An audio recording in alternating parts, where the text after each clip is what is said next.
Hello friends, welcome to the channel. I am Mahrukh and I deal with the current affairs और आज का current affair है 10 जुलाई 2024 का। हम जैसे कि अपना सेशन स्टार्ट करते हैं with some motivation। तो आज की motivational quote ये है that the life actually begins at the end of comfort zone।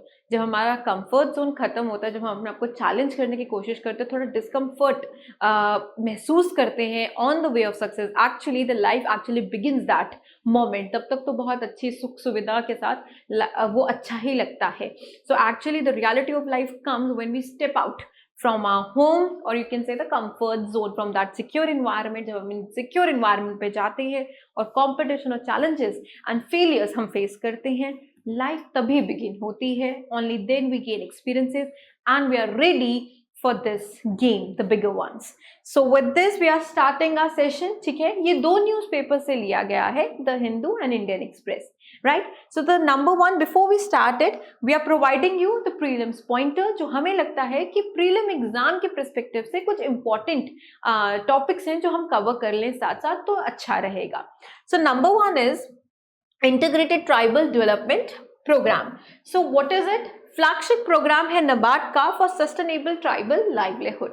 So what exactly it is that कि ये जो फ्लैगशिप प्रोग्राम्स हैं या कमीशंस एंड कमेटी हैं, अगर आप PYQ देखेंगे यूपीएससी का, तो यूपीएससी का मनपसंद ये चीज रहती है। Flagship programmes, committee, commission, statutory है, लीगल है, कॉन्स्टिट्यूशनल है, tell us about that. So it is quite मतलब क्वाइट अ फेवरेट कह सकते हैं topic from the UPSC of the UPSC people. So it's what? It's from tribal livelihood, as the name itself suggests।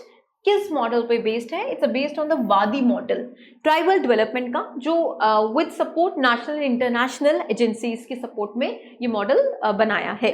So what exactly is that? It will be funded by whom? It will be funded by tribal development funds.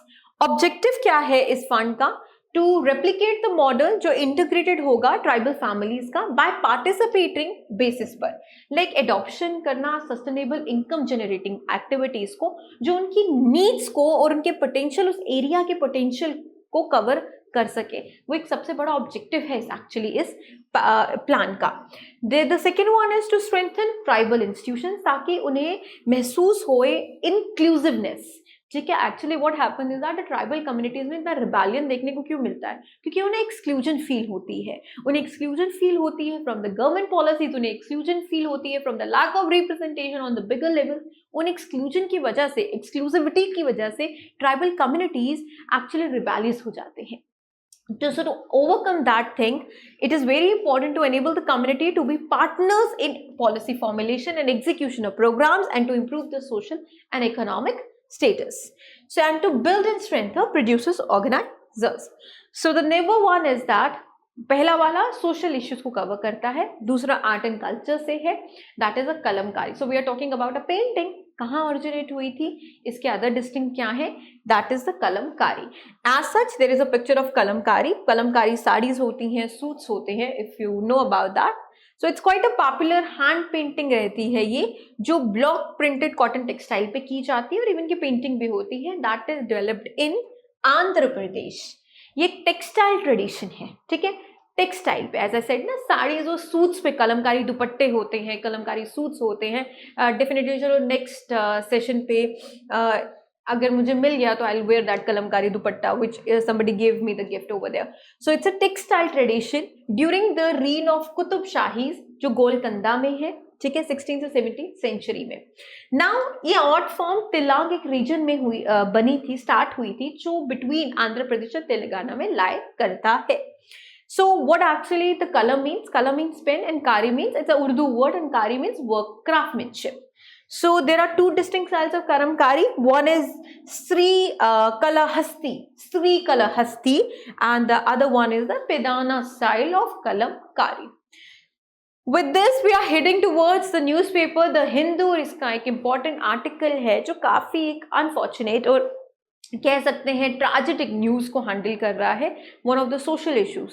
एक civil servant और bureaucrat के mind से भी सोचें तो ये topic जो है, ये 11 जो क्राइसिस है, ये actually maximum of the bureaucrats had to face it, because हम आए दिन एक न्यूज़ सुनते हैं कि जी फार्मर्स हड़ताल पे चले गए, फार्मर्स अनशन पे चले गए, उन्होंने रेलवे ट्रैक को रोक लिया, उन्होंने अपनी कैटल छोड़ दी railway track. So actually crisis कहीं है तभी रिबेलियन होता है, जहाँ पे इकोनॉमिक या सोशल क्राइसिस होता है, that only lead to rebellion. तो एक सिविल सर्वेंट और ब्यूरोक्रेट को इस इशू के साथ तो फेस करना ही पड़ता है कभी ना कभी अपनी लाइफ टाइम में। So we are handling it in the social issues, ठीक है। The article says about the minimum support price, जो एक कमेटी दैट इज स्वामीनाथन ने प्रपोज की थी। उन्होंने एक फॉर्मूला बताया है। उन्होंने बोला कि एक लोन वेवर, लोन को हटा देंगे, ठीक है, माफ कर देंगे, और मिनिमम सपोर्ट प्राइस देने से फार्मर्स को एक्चुअली जो उनका एक ट्रेजेडिक एक स्ट्रेस लेवल है जिससे वो सुसाइड करते हैं, वो कहीं ना कहीं हम लोग उसे डील कर सकेंगे। बिकॉज आप खुद सोचिए ना कि एक इंसान या एक फार्मर इस वर्ज पर आ जाता है कि वो अपनी लाइफ खत्म कर देता है या अपने घर वालों को जहर पिला देता है, तो आप उसका मेंटल उस टाइम पर सोचिए कि कितना ब्रेक डाउन है, कि उसे होप ही नहीं दिख रही लाइफ में, ठीक है। कॉन्सिक्वेंटली उसे दिख रहा है कि death is the only option. तो how much crisis there are actually in the livelihoods. So there is a data जो आया है नेशनल क्राइम रिकॉर्ड से, वो कहते हैं कि 1,0474 फार्मर्स और एग्रीकल्चर वर्कर्स ने सुसाइड किया है बिटवीन द ईयर्स 2015-2022 के बीच में। सो इट्स क्वाइट इंडिकेशन कि अगेन क्राइसिस है तभी सुसाइड हो रहा है, तभी तो मेंटल ब्रेकडाउन हो रहा है, तभी उन्हें लग रहा है कि suicide is the last option. तो कहीं ना कहीं एक क्राइसिस है। How we can handle this crisis, we will read this in this article.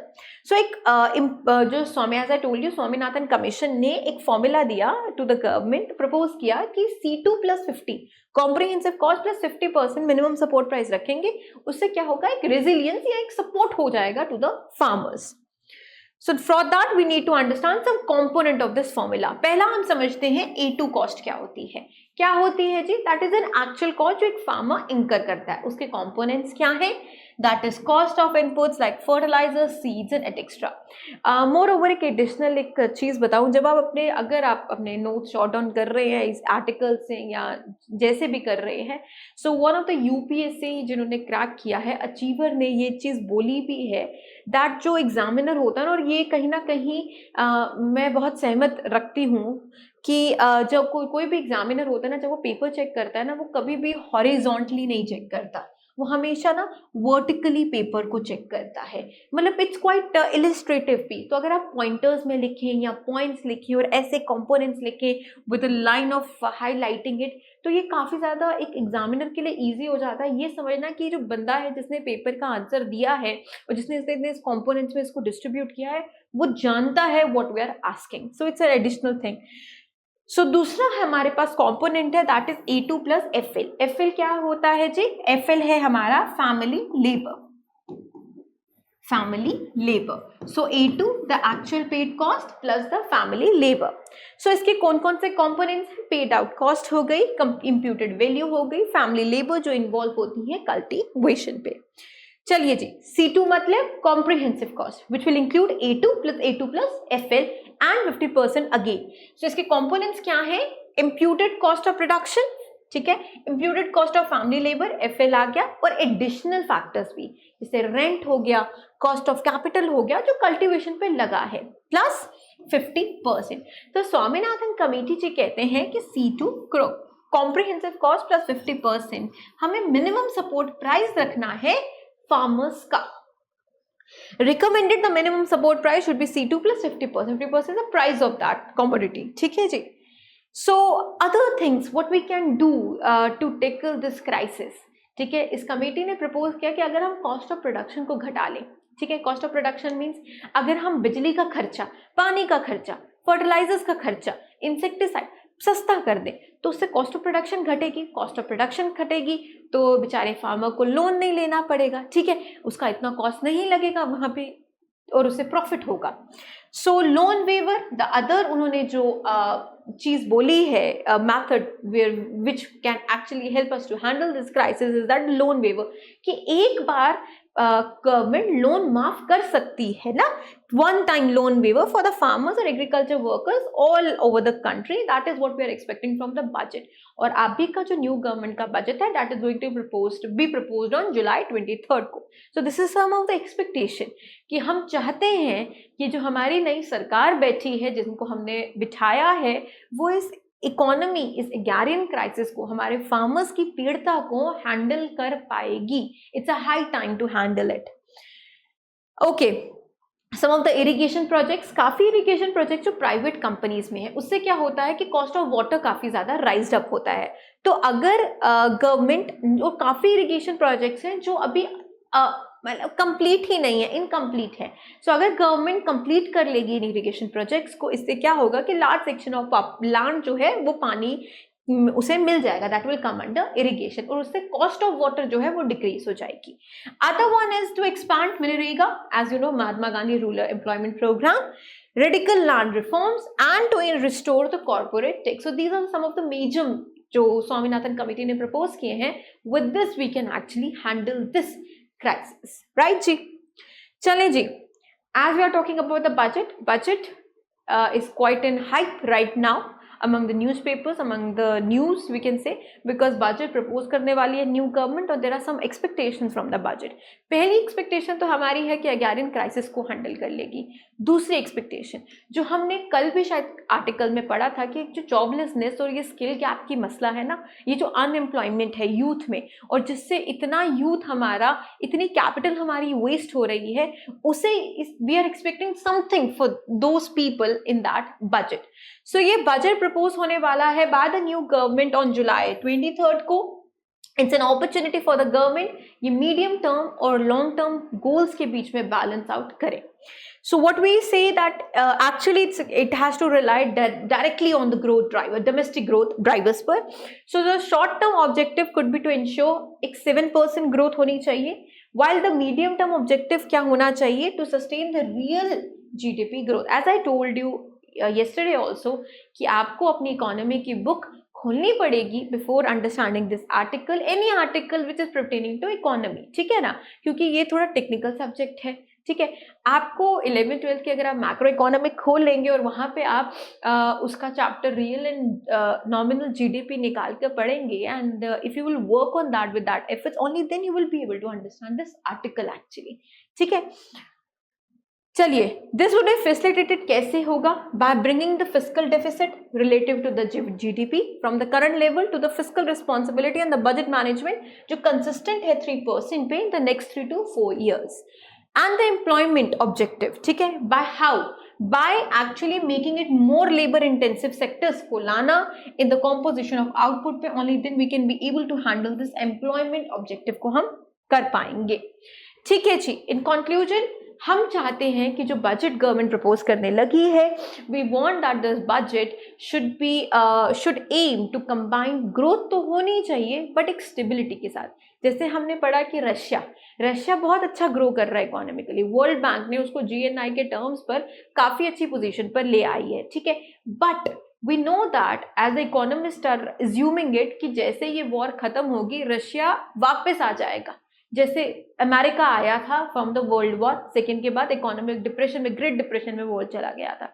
सो ये जो हमें इकोनॉमी ग्रोथ दिख रही है रशिया की, वो कुछ फैक्टर्स हैं जो इन्वॉल्व हैं, और जैसे ये वॉर खत्म हो जाती है, Russia will come back to its own position. So ये चीजें हैं, and the stability should include both price and fiscal stability. There should be a stability of both price and fiscal stability.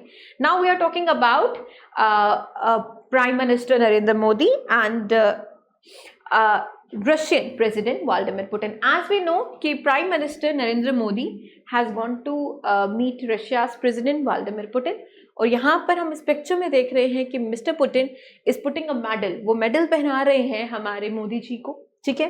और ये highest civilian award है Russia का, ठीक है जी। अब बट नॉर्मली हमने नरेंद्र जी की जो पिक्चर देखी है, मोदी साहब की जो हमने फोटोज देखी है, वो स्माइलिंग रहती है, ग्लोइंग रहती है, whenever he meets, whenever he shaking hands, he is very like he is always smiling. यहाँ पर हम बल देख पा रहे हैं और एक इंटेंसिव लुक देख पा रहे हैं उनके चेहरे पर। दैट इंडिकेट्स दैट इंडिया बहुत डिप्लोमेटिकली हैंडल तो कर रहा है, रिसीव कर रहा है, पर उसे एक्चुअली एक कह सकते हैं कि उसके एक कोई चीज है जो उसे तंग कर रही है। What is that actually? कि रशिया यूक्रेन के चिल्ड्रन हॉस्पिटल पे उसने अटैक किया, जिससे इंडिया को कंडेम किया जा रहा है कि इंडिया एक हत्यारे के देश में जाकर वहां पर अवार्ड रिसीव कर रहा है, जबकि वो एक छोटे छोटे मासूमों की जान ले रहा है। सो इंडिया एक्चुअली एक असमंजस में फंसा हुआ है, जहां पे वो डिप्लोमेटिक और स्ट्रैटेजिक रिलेशन मेंटेन करना चाहता है, ठीक है, रशिया के साथ, और at the same level because being an advocate of international laws और advocating for children and women and coming from a country जो नॉन वायलेंस का सबसे बड़ा वो है, प्रेरणा देती है, इंडिया के नॉट एक्चुअली कबूतर वाली आंखें बंद नहीं कर सकता with the killings which are going on in Ukraine. So here we are, prime minister Narendra Modi साहब को अवार्ड दिया गया हाईएस्ट सिविलियन, जिसका नाम है order of Saint Andrew the apostle. यह रशिया का हाईएस्ट सिविलियन अवार्ड है, ठीक है, इनकी विजिट कंट्री के लिए।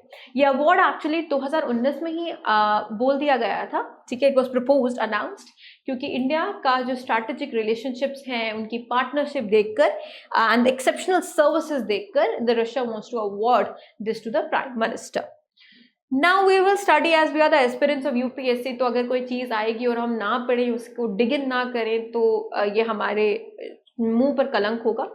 So here we are with the understanding कि award actually है क्या।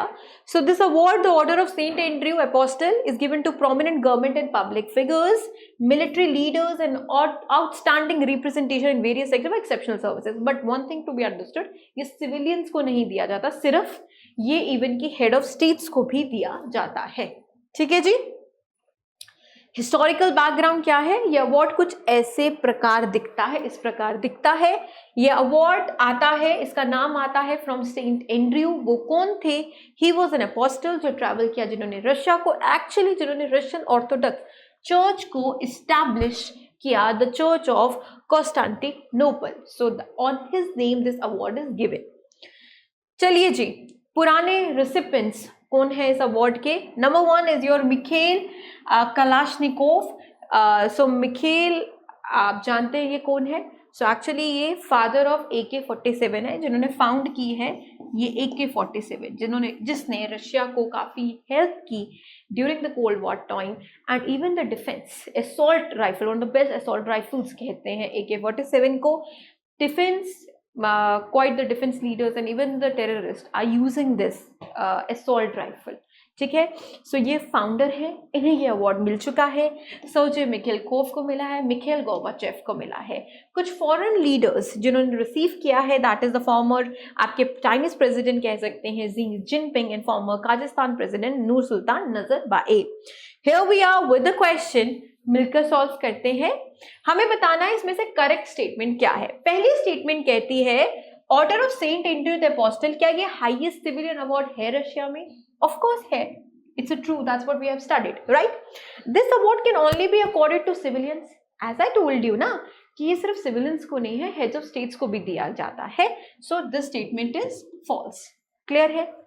थर्ड सेज जो प्राइम मिनिस्टर इंडिया के हैं became the foreign leader first, actually the question is first foreign leader क्या है to receive this prestigious award Russia? नहीं, as are note suggest us कि काजाख्स्तान के प्रेसिडेंट एंड चाइनीज प्रेसिडेंट ने भी ये रिसीव किया है। So this statement is also false, ठीक है। रिसिपेंट है नरेंद्र मोदी जी, रिसिपेंट हैं, बट सबसे पहले रिसिपेंट नहीं है, this is the thing. So select the correct answer. कौन सा करेक्ट है answer? Our option A, only one. This is the correct one. With this, we are to a very good news, which also again deals with a social issue, that is a transgender का issue, and not an issue, we can say a development की बात करते हैं, जहाँ पर normalize एक खुशी की खबर ही है कि जहाँ पर हम देख पा रहे हैं कि अदर सेक्शंस को, एक चीज़ों को जो एक टैबू मानी जाती थी एक सोसाइटी में, उसे नॉर्मलाइज करने की कोशिश की जा रही है by the states, by the centre, by other agencies also, and that's a good step in the development, that's a very good step towards a developmental goal, जहाँ पे हम we are trying to create a inclusive actually society, जहाँ पे हम हर section of population को represent करने की कोशिश कर रहे हैं। With this we have a news, हमारे IRS ऑफिसर को नॉड मिल गई है फ्रॉम बाय द सेंटर कि वो अपना जेंडर और नेम चेंज कर सकते हैं. So she was a girl and she wanted to change her gender into a male and the centre has given not to it. This shows the centre's inclusivity, ठीक है, without creating it a taboo. So that was a Hyderabad based IRS officers. She has requested actually to change her name and gender, has been approved by the central government. नाम इनका पहले था M अनुस्वा. Currently ये posted है Joint Commissioner in the Office of Chief Commissioner Custom Excise में and Service Tax Appellate Tribunal में हैदराबाद में. इन्होंने रिक्वेस्ट किया है चेंज अपना नाम करने के लिए to M अनुकाथर, ठीक है, एंड जेंडर टू मेल. ये फीमेल से मेल जेंडर की तरफ जा रही हैं. सो अनुसो को रिस्पेक्ट, जो इनकी रिक्वेस्ट है उसे एक्सेप्ट कर दिया है सेंटर ने and officer will now be recognise. हम भी इन्हें रिकॉग्नाइज करते हैं as mister M Anukathir Surya in all official records. So Hyderabad ने ऐसे पहले भी कुछ प्रेसिडेंट्स हमारे सामने रखे हैं. उन्होंने जून 2050 में BALLB स्टूडेंट जो नालसर यूनिवर्सिटी के स्टूडेंट हैं, उन्होंने जेंडर वो चेंज करना चाहते थे अपना, शुड नॉट बी, वो चाहते थे कि उनका जेंडर आइडेंटिफाई ही ना हो ग्रेजुएट सेरेमनी में. सो हैदराबाद नालसर ने ये इसे एक्सेप्ट किया था और उन्होंने जहां पर हम मिस लगाते हैं टुवर्ड्स द फीमेल और मिस्टर लगाते हैं, इज इट विजिबल, मिस्टर लगाते हैं टुवर्ड द मेल, उन्होंने यूज किया MX कि they didn't wanted to declare because उनकी रिक्वेस्ट थी, उस बच्चे की रिक्वेस्ट थी कि वो अपने जेंडर को आइडेंटिफाई नहीं करना चाहता. So for that they have proposed MX. It's a good step, right? It was a good step. University agreed to students' request for a honorific prefix of MX instead of MX, and they accepted that. Last year भी securing a position in the MD emergency medicine programme में ASI hospital Hyderabad में doctor Ruth पोल John, ये आपके main fodder में काफ़ी important काम करेगा. जब हम क्वेश्चन लिखेंगे ना सोशल इशू का, और जब अगर हमें आ गया with the luck transgender issue and all that what they face, उन्हें एक्सक्लूसिवली कैसे हम लोग रखते हैं, उन्हें हम लोग कैसे नहीं अपने साथ अदर सेक्शंस की तरह चला पा रहे हैं, उसमें ये चीज़ें, ये कॉन्ट्रीब्यूशन फ्रॉम द गवर्नमेंट हमारा काम करेंगी. तो डॉक्टर रूथ पोल जॉन पहले ट्रांसजेंडर डॉक्टर हैं जिन्होंने परस्यू की है post graduation in the country, supported by the Osmania General Hospital. The name is Dr. Ruth Paul John. Clear है जी? Good. Here we are with the last one, और ये 2025 के prelims के respect में बहुत इम्पॉर्टेंट है. ये ज्योग्राफी के पेपर के अकॉर्डिंगली भी बहुत इम्पॉर्टेंट है. सो द इंडियन गवर्नमेंट ने अनाउंस किया है कि ये साइन कर रहे हैं, ट्रीटी को रेटिफाई कर रहे हैं, हाई सीज ट्रीटी. वो क्या होती है? देखिए जी, जैसे ओशंस हैं उसमें हमारा जोन्स होते हैं, हर कंट्री का एक जोन दिया गया है कि वहाँ तक आपकी है and this water belongs to you. हम उन वाटर्स की बात कर रहे हैं जो किसी भी जोन में नहीं आता, जो किसी की कंट्री में नहीं आता, उन्हें हाई सी ट्रीटी कहते हैं. ये है क्या? So it's also known as an agreement on biodiversity beyond national jurisdiction. National jurisdiction के beyond जो biodiversity है, ये actually उसी की बात. अब इतने बड़े नाम के को छोटा करने के लिए उन्हें हाई सी ट्रीटी ले आए हैं. Applies to ocean areas beyond national jurisdiction. ठीक है जी. So it is formally called the Agreement on Conservation of and Sustainable Use of Marine Biological Diversity of Areas Beyond National Jurisdiction. The treaty को negotiate किया है, 20 सालों से ये चली आ रही है और 91 कंट्रीज ने ऑलरेडी साइन किया और 8 बार इसकी रेटिफिकेशन हो चुकी है. इसका सिग्निफिकेंस है क्या? ये हमारी बायोडाइवर्सिटी का बहुत इंपॉर्टेंट पार्ट है. आप सोचिए ना, उन सीज के ऊपर जिसके ऊपर कोई भी कंट्री नहीं है, उनकी मरीन लाइफ, उनकी बायोडाइवर्सिटी को कंसिडरेट करना, it's one of the we can say कि ये एक माइंड ब्लॉगिंग चीज़ है from the climatic point of view, है ना, to preserve that thing, to look into that area. So often compared to 2015 Paris Agreement जो हुआ था, the High Sea Treaty is significant for its potential impact on ocean conservation. It implies international water जो constitute करता है 64% of total ocean areas and are considered global commons. ठीक है, global commons share करते हैं. We are talking about the rest of that water. The 1982 का जो UN convention on laws of the seas हुआ था, provide broad framework for legitimate behaviour and usage of seas and ocean, defining rights and duties of nation. However इसने specify नहीं किया था objective should be achieve, कैसे achieve होगा, which is where high sea treaty comes in as a implementing agreement कि कैसे ये objective हम कर पाएंगे, इंप्लीमेंट कर पाएंगे। सो ऑब्जेक्टिव क्या है इस ट्रीटी का? To conserve and protect marine ecology in seas की, उन वाटर की, to ensure fair and equitable sharing को, बेनिफिट्स के जो उस वाटर से हमें मिल रहे हैं from the marine genetic resources, mandate environmental impact and assessment के वहां पर क्या इम्पैक्ट हो रहा है मरीन लाइफ पर फॉर पोटेंशियली हार्मफुल एक्टिविटीज, ठीक है जी।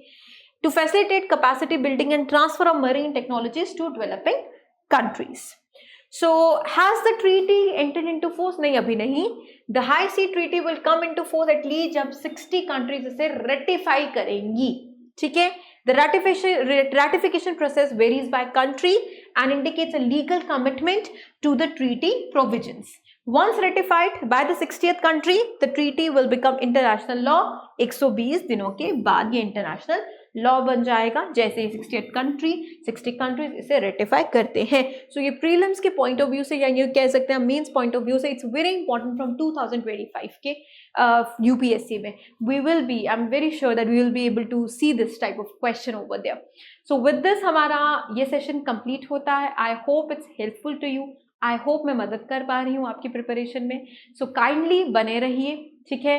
We will try to improve day by day and please अपने कमेंट बॉक्स में हमें सजेशंस दीजिए कि कैसे हम आगे बढ़ें, कैसे आपको समझ आएगी and with all that thing. So we are trying our best and I hope this session and this video finds you in good health. So all the best and take care. Thank you.